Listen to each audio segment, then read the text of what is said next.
We'll be presenting Energise Skarpnäck. I am Ammarah and I am doing a master program in work health and technology.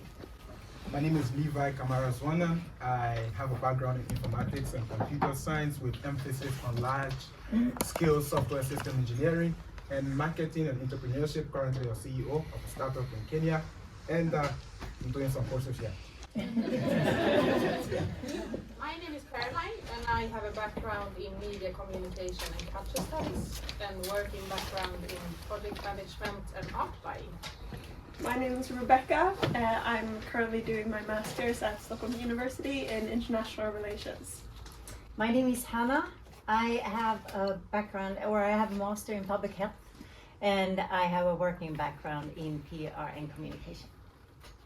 And my name is Frida. I have a background as a public art producer in lighting design, and I also have a master from in urban design and planning from KDH. And the last few years I've been working as head of operations for a European cooperative for freelancing artists and creatives. So now we will begin. So Skarpnäck is a Stockholm suburb located in the south of city. So focus area for our group was Skarpnäcks Torg. It's as can be seen in picture also, there is nothing there. It's a dull, boring place. There is just a pizzeria and a sushi place. There is a bus stop on one side of the square and a tunnelbana on the other side. So it becomes a natural pathway for commuters. But commuters avoid to pass through it because there is perceived notion of being unsafe. Despite that the police has put up the cameras to diminish the problem of drug sales in the area. And thirdly, there is a roundabout at this square. So this makes that the whole area cannot be utilized as a tourist space. So that's why we were given the challenge, how can we change Skarpnäcks Torg into a safe, inviting, accessible and welcoming space. To get to the heart of the problem, we empathize through interviewing a diverse group of Skarpnäcks residents and representatives from Skarpnäcks Stadsdelsförvaltning, City District, from Traffic Authority, and Stockholm Hem housing rental company that owns building around the area. And we also interviewed a lot of other stakeholders, still example business owners at and around the scale. And from these interviews, we extracted what you have heard for the last 1,000 times, personas. And these personas gave us insights into the problem. And well, we took the personas from the inside and categorizing this insight. For example, Sarah, the 18-year-old high school student who lives in Skarpnäck, says that, it feels unsafe to pass through there merely when there is Ericzén and his friends somewhere in the corner. And there is Stefan, who represents the business people, and he focuses on, there is no meeting place for young adults. Once you pass 18 years old, you are on your own. And then there is Ericzén, who Stefan is concerned about. He's like, we actually feel unheard and unseen. And there is Shahzad, when we ask her, she's like, that place doesn't even look like a square. There is no sense of square over there. And finally, there was Mava, who tells her children to stay away from the square because there is Ericzén and his friends there, and she kind of feels that mischievous things happen over there. And so from these insights, we redefined the problem. Yeah, so through our insights that we regained in the interviews with the people that we met in Skarpnäck, we had lots of discussions about what is the actual issue at Skarpnäcks Torg. And we redefined our problem into how might we reclaim Skarpnäcks Torg as an inclusive, friendly and public space for the local community to reduce the feeling of it being unsafe. So from that point of view, we went into the ideating phase and brainstormed a lot. We wanted to develop 6 different concepts. We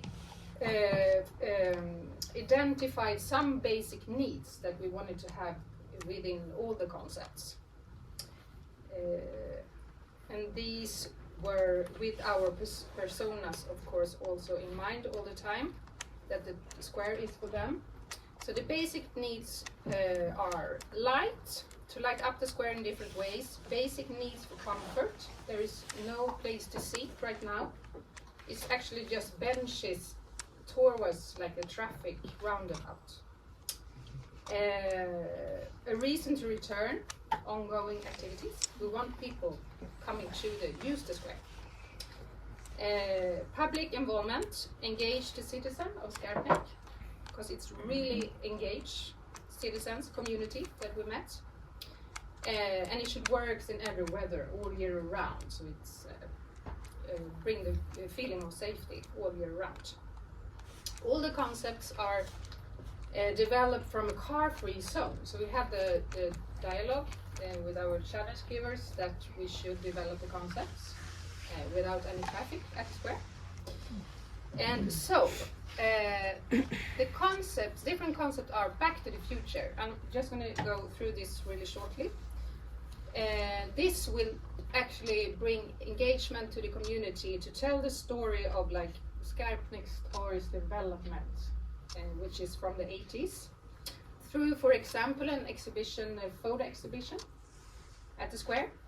And then we have the green square, which provides gardening, a meeting place, a calm place to sit and meet, and maybe to have pizza and sushi from the places, and to hang out, take away. And we have the wall of Skarpnäck, which could consist of a collaboration with kids and young people, for example, painting with local artists. And then we have Square, which is recycled second-hand markets, repair and reuse workshops, and bicycle kitchen, because it's lots of commuters that actually are cycling to Skarpnäck, who is also working there. And the Light Up Skarpnäck, which is really, it isn't shown here, but it was innovative concept for bringing, to have an outdoor gym to give energy, to produce light. And then our most expensive vision is the dome, which is going to cover the square in glass, and that will work all year. So, we presented these 6 concepts to the group and our challenge givers, but we came to the conclusion that something is missing. The feedback that we got was generally positive. I mean, the challenge givers liked all the ideas and we should merge them all. But we thought back to our basic needs, and all of our concepts have strong aspects which, you know, fill the basic needs, but none of them covered all of the basic needs. So we started to think, what do these 6 ideas have in common? What's the underlying red thread throughout them? So we chose to bounce back to the community in Skarpnäck, and we did a survey. We have the results of the survey printed out. They're in the kitchen, so if you want to have a look. We got over 200 responses. There was also an option to hand in your individual comment of what you would do with Skarpnäck Square, and we got over 120 suggestions. And also going back to the 40 interviews we did at the beginning of the project.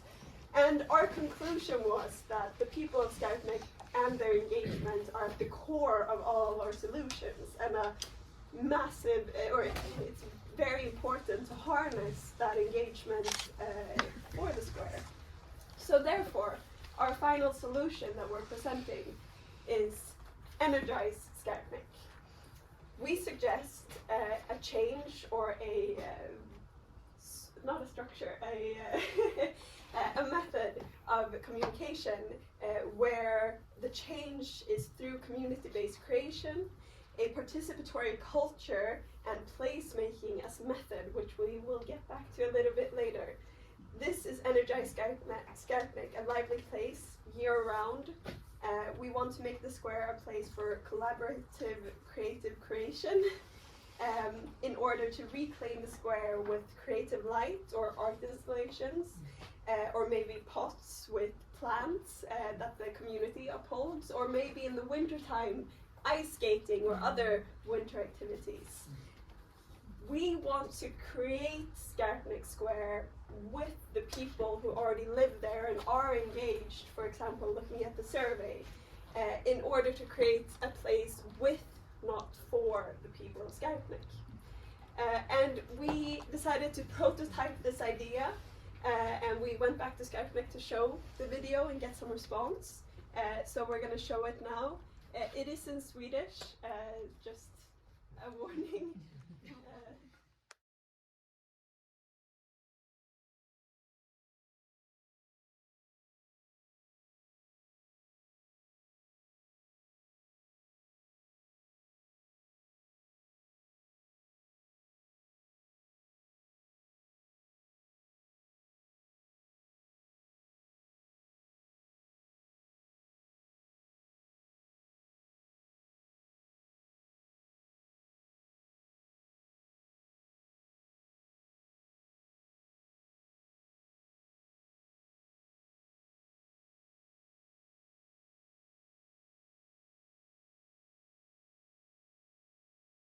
Yeah, that was the vision we had for Skarpnäck now.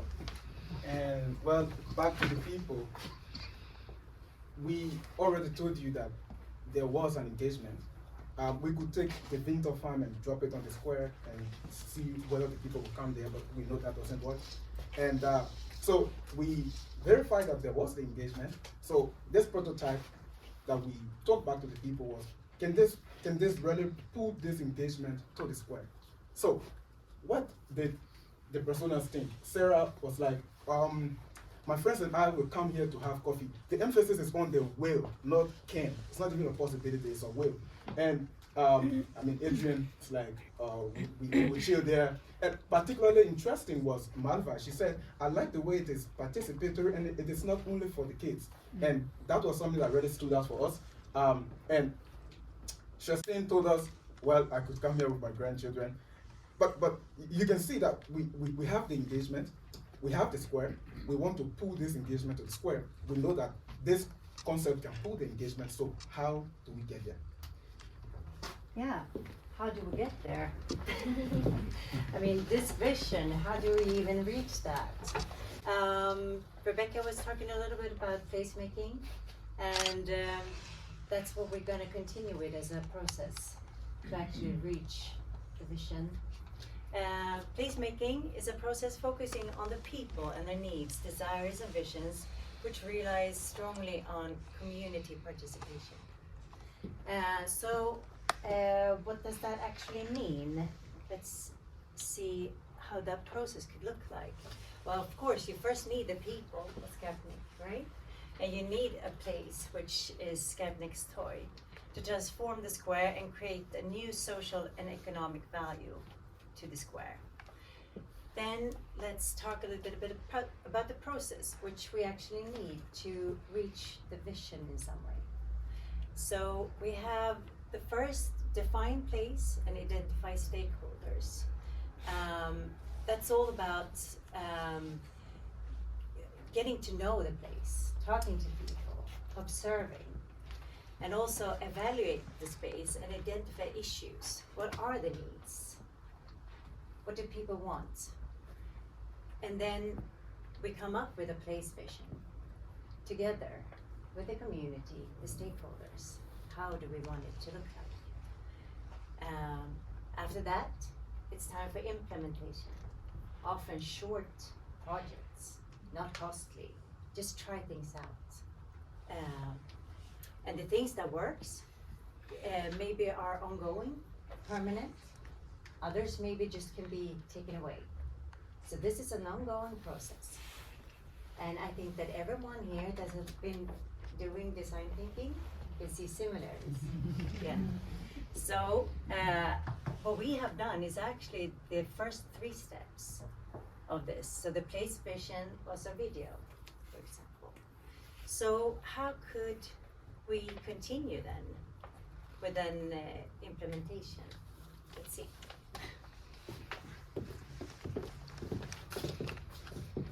Yeah, so we kind of did a suggested timeline for how we could start the implementation of Energise Skarpnäck. So we suggest that we start sort of a planning phase now in the spring.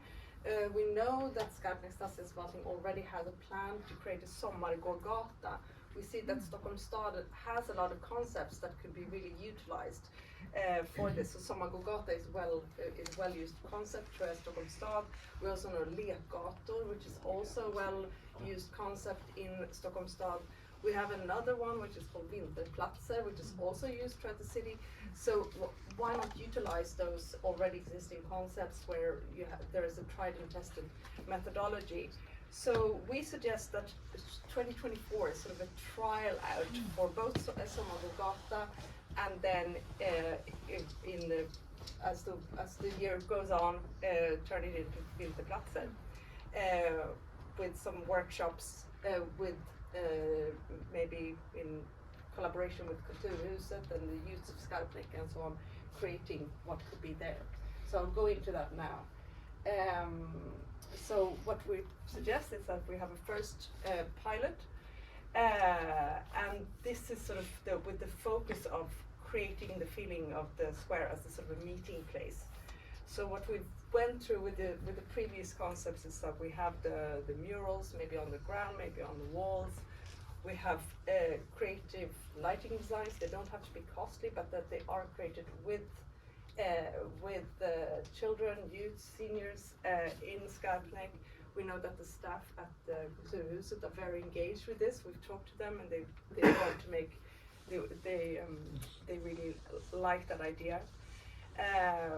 We have looked at Nytorgsverkstad as a fantastic resource within Stockholm Stad, where youth and the people far away from the labor market are there to build in a big carpentry workshop. The designs could be made with children in Skarpnäck, and then they could be built in Nytorgsverkstad, for example.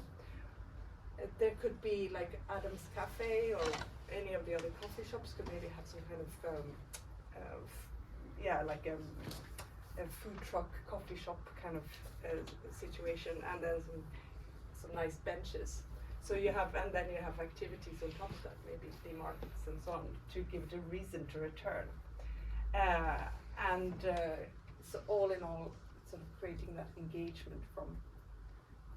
And then we've suggested a second pilot that with the winter places, and here we have maybe a small ice skating rink. There could be